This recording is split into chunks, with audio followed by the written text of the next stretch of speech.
Tara tuklasin natin ang ganda ng Aurora. Kilala sa malaparaisong dalampasigan at makasaysayang lugar. Isa ito sa mga top destinations ng mga rider at adventurer.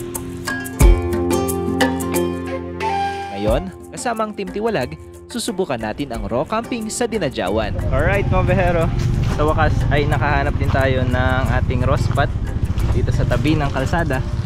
At ayun, napakaganda, napakalawak pa. Manguha tayo ng sariwang buko para pampawi ng uhaw habang nasasaksihan ang mga punong sinalanta ng bagyong Pipito. Ang sarap pag hindi ka yung kumuha. Pero mas masarap pag hindi ko yung kumuha. Pero ako yung nagpala mo, pero magpumotor tayo sa dalampasigan. Hahanap ng perpektong camping spot para sa gabi.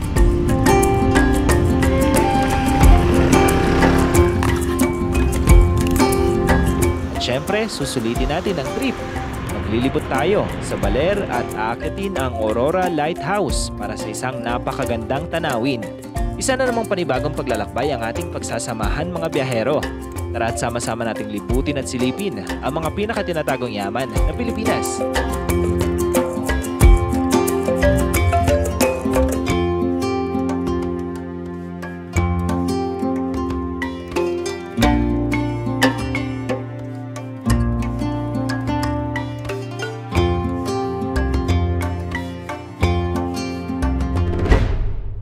Isang mapagpalang umaga mga behero at andito tayo ngayon sa Baler to Casiguran Road. Meron tayong pupuntahan na isang spot dito sa may Aurora. Bali, nag-stop over lang tayo dito sa may Ampere Beach and Rock Formations. Napunta natin to nung few months ago. At maaraw nung time na pumunta tayo dito. Pero ngayon, makikita nyo naman napakakulimlim. At inaulan-ulan kami ngayon. Kasama natin ngayon sila Direct Gino, MJ's Adventures, Kapocherong Artist, at si Elms Motor. If we don't live now we might never make it out alive. Plans are changing, rearranging all the time. At dahil wala pa tayong breakfast mga behero, dito muna tayo ngayon sa dagat dito sa may Aurora. Di pa naman ito yung spot natin. Kain lang tayong breakfast. Nagpaluto na kami dun sa store kanina. At pansit canton at itlog at tinapay syempre. We could fall asleep where the land and ocean meet. Wake up to the sounds of no one around. Ayan, dito tayo ngayon sa kalsada. Tingnan nyo yung ginagawa ng ating tropa. Ano yun, pre? Ha? Ano yan? Nyog. Ha? Nyog. Saan mo nakuha? Nahuhulog. Ayun na siyang nabuksan, no? Anong lasa? Asim. Ha? Ang asim ng amoy. Parang alak. At dahil tayo ay nauuhaw, mga biyahero, ay meron tayong tignan natin kung may makukuha tayo ditong buko. At magpapaalam naman tayo syempre. Sa puno. Saan tayo papaalam, pre? Sa puno Sa puno. tayo magpapaalam po. Sa puno.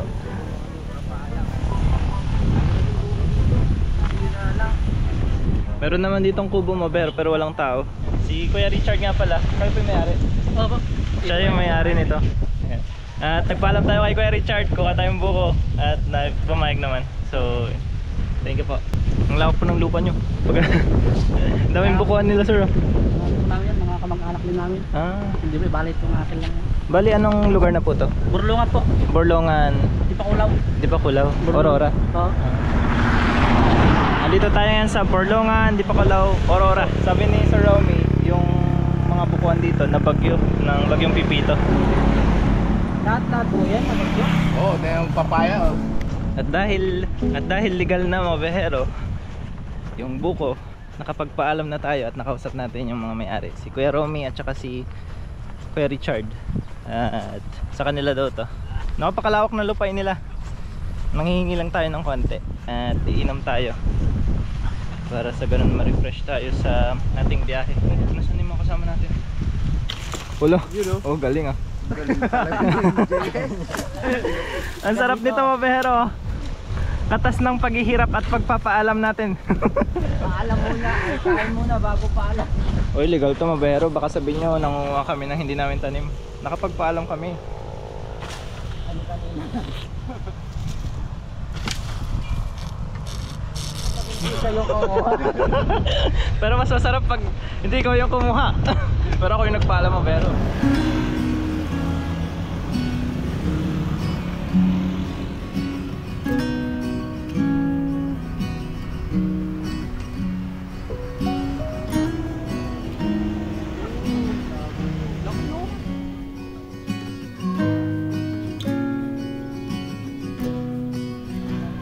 dito tayo ngayon sa pamilihang bayan ng Dinadjawan at bibili lang tayo ng ating uulamin sa kanilang wet market. Kasama natin ngayon si Direk.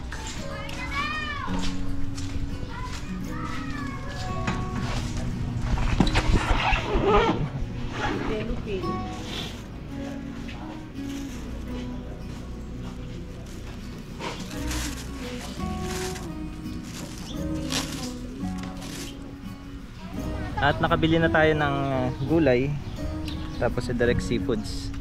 So balik na tayo dun sa pupuntahan nating spot at bumili lang tayo dito sa may public market.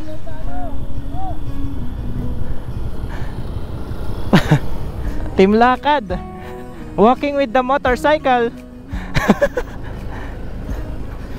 Winawalk natin yung ating kan dito, si Kali, sa dagat. Minsan kailangan din natin ng ganitong bonding with our motorcycle, mga behero, para mas tumibay yung ating samahan. Tingnan mo naman si Derek. Oh, minsan nakakapagod din palang ginagawa natin. Ganda oh, may mga agos dyan. Fresh water. Hi. Alright mga behero, sa wakas ay nakahanap din tayo ng ating raw spot dito sa tabi ng kalsada. At ayun, napakaganda, napakalawak pa. Tignan nyo naman dito, meron ding ilog. So makakapagligo tayo sa fresh water. Ganda mga behero, solid.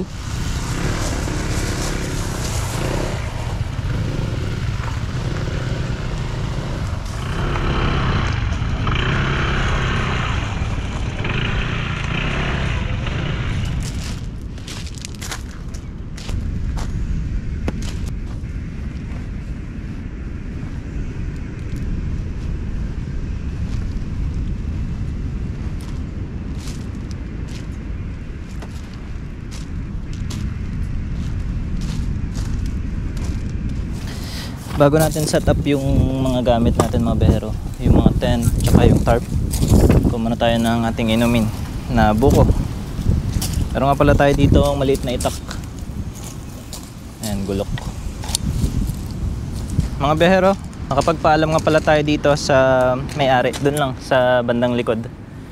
At sabi niya naman ay okay lang daw kaming pumesto dito, napakalawak. So try lang natin yung isa. Ito pwede na to. So parang bata pa.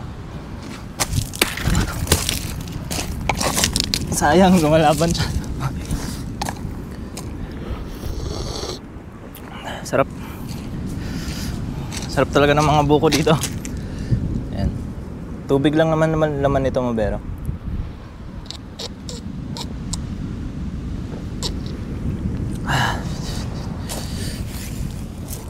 At ating setup na itong pop-up tent pala.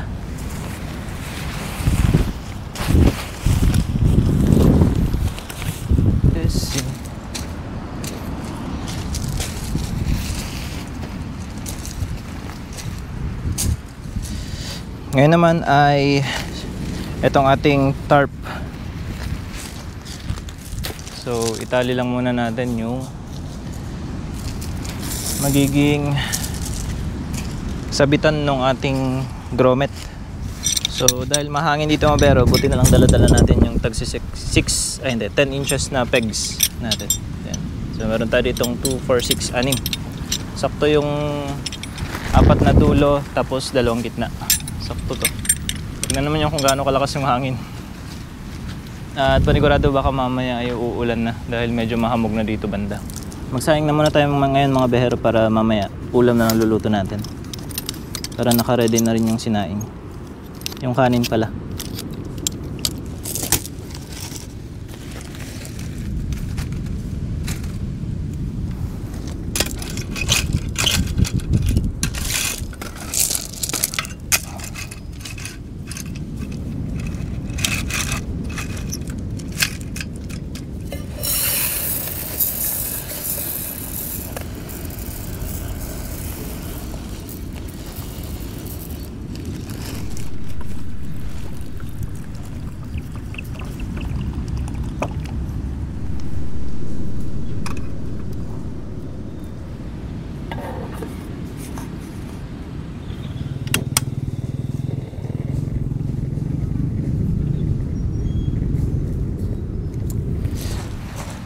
Papahinga muna tayo mga behero bago tayo magluto ng ating uulamin pang dinner.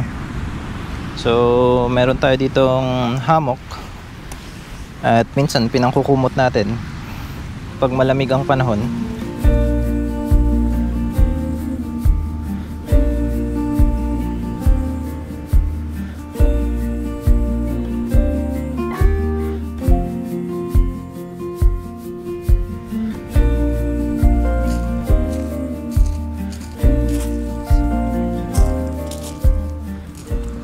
Yung mga ganitong buko, ito pala yung masasarap mga behero, yung medyo green pa.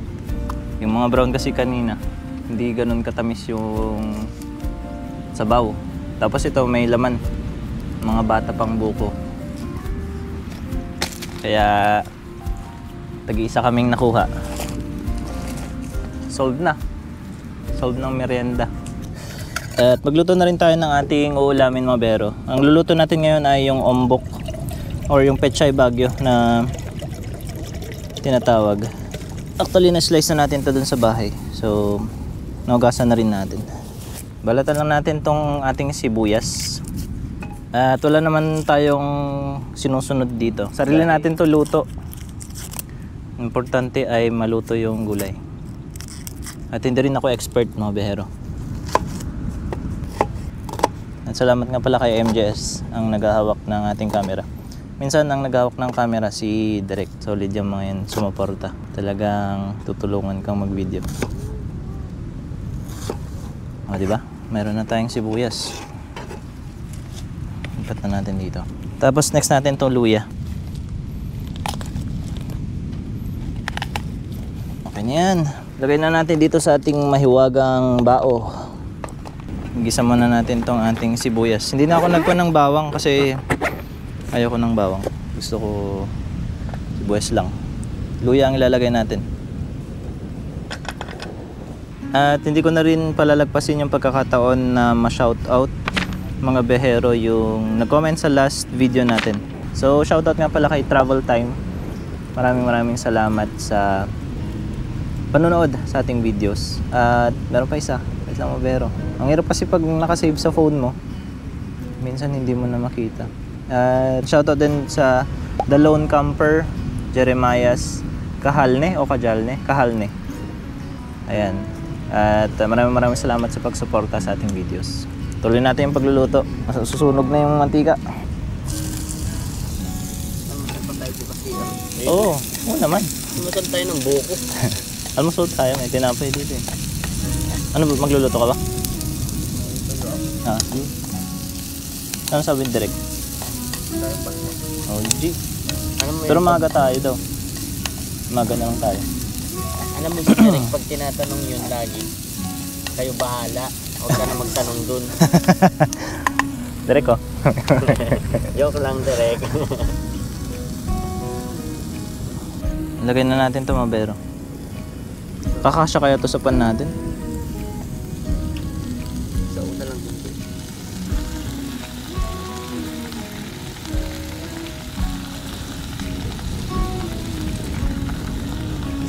Magugulay tayo ngayon dahil kailangan natin maging healthy. Nag-enjoy nga tayo sa mga travel natin tapos hindi naman healthy yung kinakain natin. Kailangan healthy din yung kinakain natin para ang sa ganun, mas tumagal tayo sa travel, di ba? Di ba man? Tawa-tawa ka dyan ah. After niya, Puro century tuna na. Mga kapnoodle na hawak dyan. Tignan nyo yan ha. Next vlog yan. Pag tinamad na nagluto. Century tuna tapos mga cup noodles. Bangan nyo yan. Tamad na pala magluto na. Pang kon lang. Isang episode lang yung healthy. Ganon din yung ginawa ko eh. Nasabi ko na rin yan eh. Hindi mga pero, i-maintain natin to. Gusto ko gulay-gulay tayo. Sabi ko din yan nung nakaraan. At iwas tayo sa mga red meats. Kasi yung mga purine, mahirap magkasakit. Kaya alagaan natin ang ating health. Dahil iba pa rin kapag malusog. Mahirap magkasakit mga bihero. Di ba man? Yeah. Mahirap magkasakit. Kahit wala kang pera, basta wala kang sakit, okay na yun. Mahirap yung nagbibideo ka tapos walang...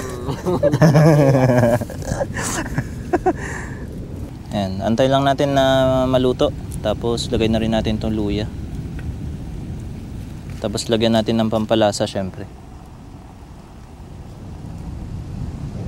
Meron nga pala ditong niluto si Dre kanina, inihaw niya. Ito ay yellowfin. At kinuha namin ito doon sa may bayan. Ano yan? Sa palengke. Wait na nga. Doon sa may palengke ng dinadyawan. Ito.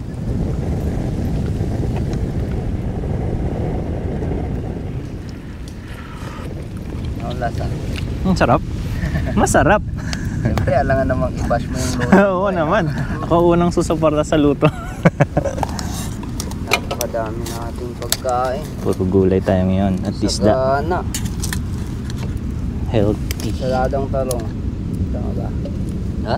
Sugmaalat. Isda. Anong isda? Salmon. Ano? Yellowfin. Yellowfin. Tuna. Ang sausawan. Sasarap oh.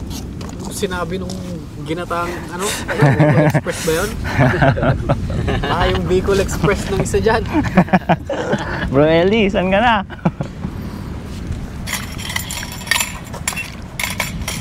Salamat sa talong. Tapos na. Sinabi mo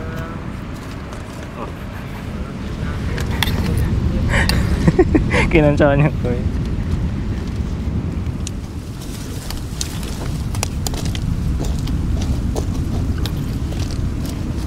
Lahat yung sibuyas, nilagay mo? Kamatis all the way. Tapos na tayong kumain. So, ang gagawin natin ay maghuhugas doon sa may parang ilog, stagnant water. Ito direct. Ay, okay na to.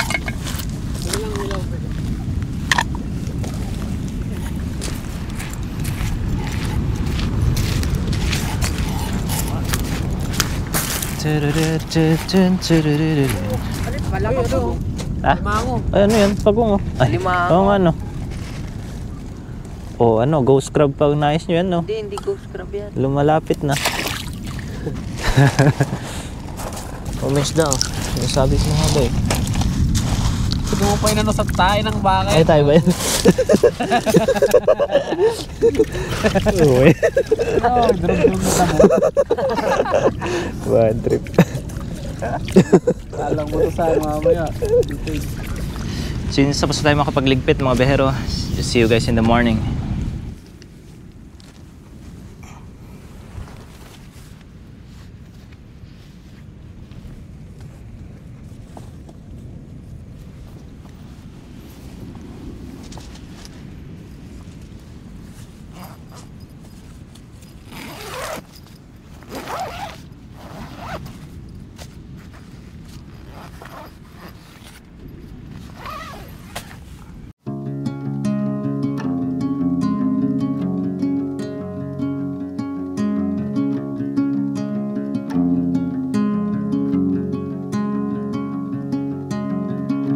Shadow in the dark left me with a burning heart. Summer comes and goes, they say. Good morning mga behero mula dito sa Dinajawan, Aurora. Paganda ng umaga. Wala nga lang araw pero ganda pa rin. Sunrise, forever in your life.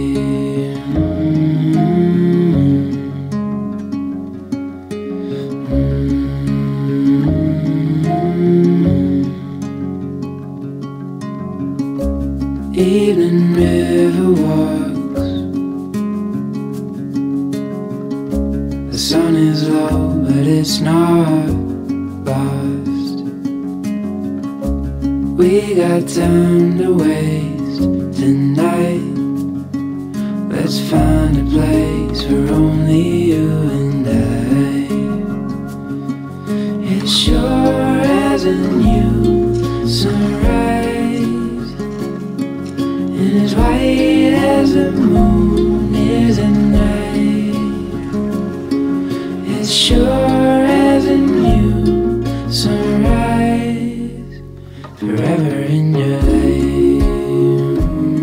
Yan, libot ko muna kayo dito sa spot mga behero. At pagkatapos nating maglibot, ay meron tayong pupuntahan na iba pang spot, mga tourist spot dito sa may Aurora. At papakita ko sa inyo kung gaano kaganda itong naispatan natin. Dito kasi mga behero ay merong parang lawa. Ayan o.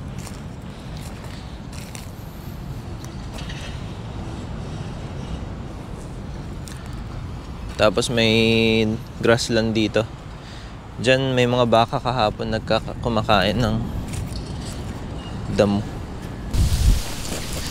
Ligpit na rin natin yung mga gamit natin para mamaya tuloy-tuloy tayo sa pag-alis at pagpunta sa ibang spots. Tapos mag-prepare na rin tayo para sa ating breakfast. Alright, bago tayo umalis dito sa spot mga behero ay mag-breakfast muna tayo sama ng Team Tiwalag. Energen.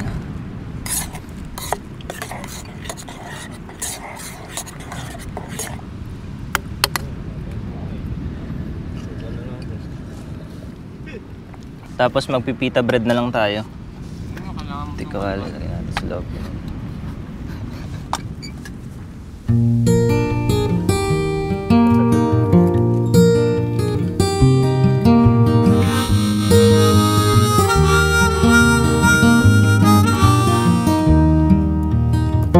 Live from your heart, babe. Don't hide in fear.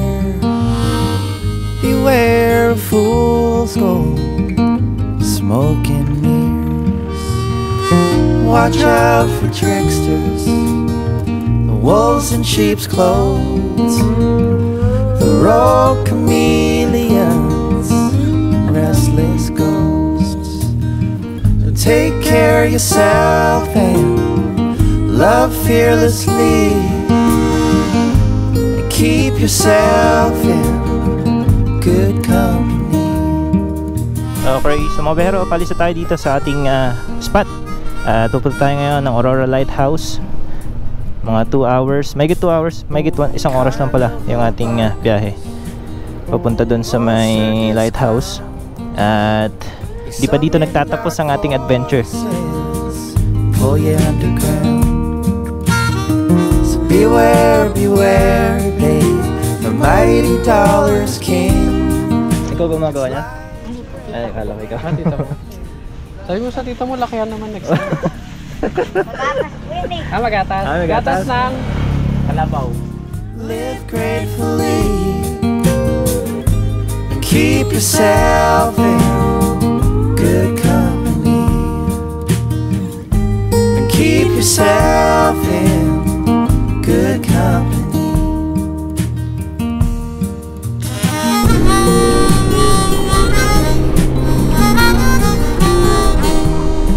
Bili tayo ng honeydew. 40 ang 1 kilo. Ito po matamis to. Oo, kahit maliliit po yan. Ano po? Kahit maliliit. Kahit maliliit.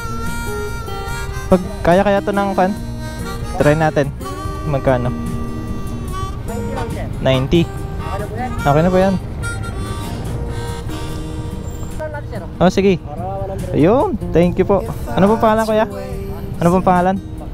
Mac Sir Mac. Dito sa may pamilihang bayan ng Baler. Thank you po kuya.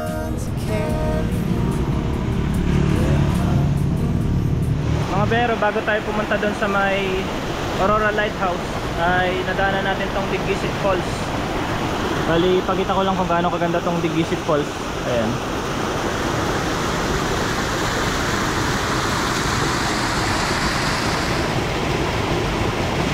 Grabe, ang taas ng tinaas niya.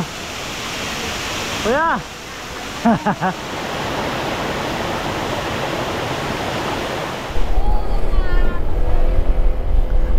Wow! Isa na namang napakagandang view dito sa may Baler, Aurora. Ang ganda. At ngayon ay sinusundan natin yung lead ni Direk dahil siya yung nakakaalam ng spot. Dati niya na rin itong pinagkampan. At yung taas lang nun ay doon makikita yung Aurora Lighthouse. Dito tayo ngayon sa may Digisit Beach. At ayan yung mga rock formation dito. Nakapunta na tayo dito pala noong last year. At kaya pala parang familiar yung daan, mga behero. Yung falls na kanina na pinuntahan natin, napakalakas ng tubig doon.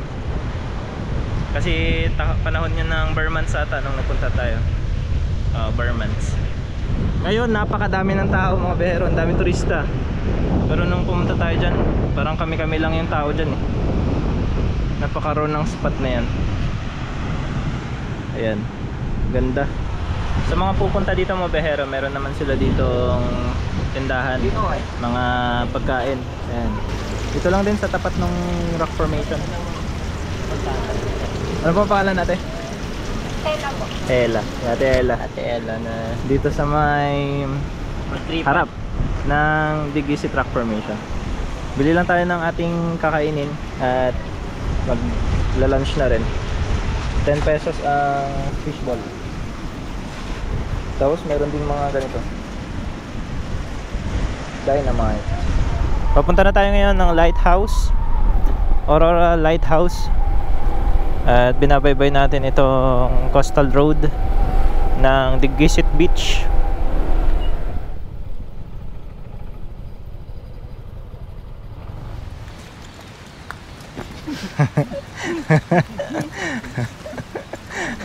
Ganda dito, mga behero. Meriyain natin si Quad Kuya Eddie dito sa packet natin yung motor dito. Medyo matarik lang yung akyatin dito. Pero kaya naman yan kasi hindi naman madulas ngayon at hindi naman umulan. Mga bato ang aakyatin natin. Diyan ang ating mga kasama. Mga behero, dito pala ay 20 pesos per head pag gusto niyang bumisita. At si Ate Seni ang nandun sa may registration area. Tapos 10 pesos ang parking for motor. At siguro estimate dito 10 minutes na hike para marating natin yung lighthouse.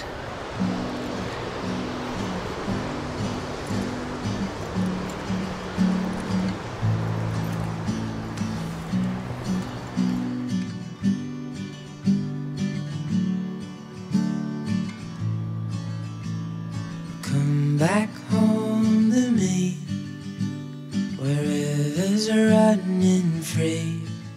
Habang tayo ay naglalakad-lakad, mga bero, meron tayo dito nakitang pitcher plant. Ang laki, oh. Ito.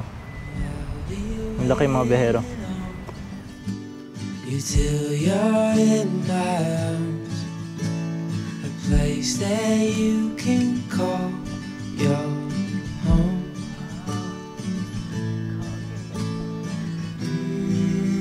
Come back home to me. Ganda, mga bero. Shelter from the storm, I'll keep you safe and warm. We'll hide out here for as long as you want. You want. Brick by brick, we live. Tignan nyo naman ating background. Ang ganda. Solid. Tapos ito na yung lighthouse. Kalapit na natin. Mga nasa 60 to 80 meters. Pakaganda. Timtiwalag.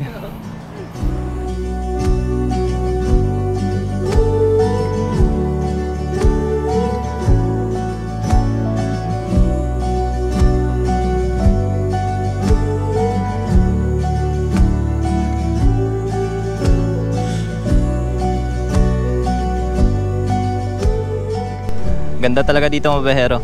At medyo umaambon-ambon na rin dito sa spot natin, kaya hindi na tayo aakyat doon sa may mismong lighthouse. Importante naman na tanaw natin. At dito na kami nagpahinga sa spot na to.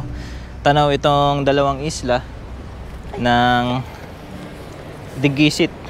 Dito lang sa may Digisit Beach. Bababa na rin tayo mga behero. Pakaganda. Ito talaga yung mga hinahanap natin, mga raw spot na kagaya nito. Ang sarap talaga ng honeydew.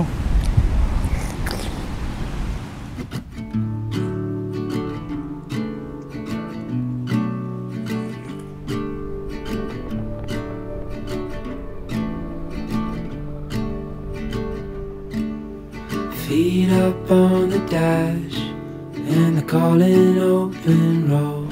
Mga behero, nandito tayo ngayon sa may kainan sa bundok. At masarap kasi yung buko pie nila dito, kaya tumigil muna kami. Yan. At meron sila ditong iba't ibang uri ng pasalubong. May mga ref magnet, basta keychain, mga ganun. Tsaka buko pie, buko roll, ubi roll, tsaka buko tart. Ayan, ito yung kanilang address. Alfonso Castañeda, Nueva Vizcaya. Nadaanan lang natin kaya bumili tayo ng isang buko roll. Masarap kasi yun. 130 pesos yung 15 pieces.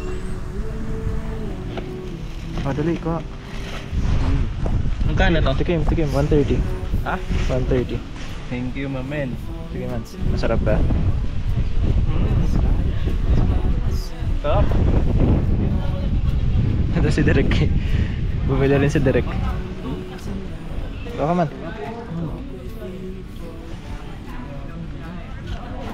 Sarap. Mama pan.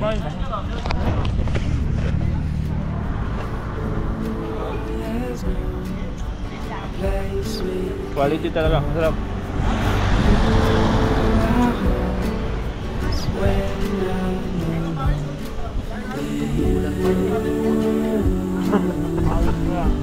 Tanggal kasi tayo ng kapote.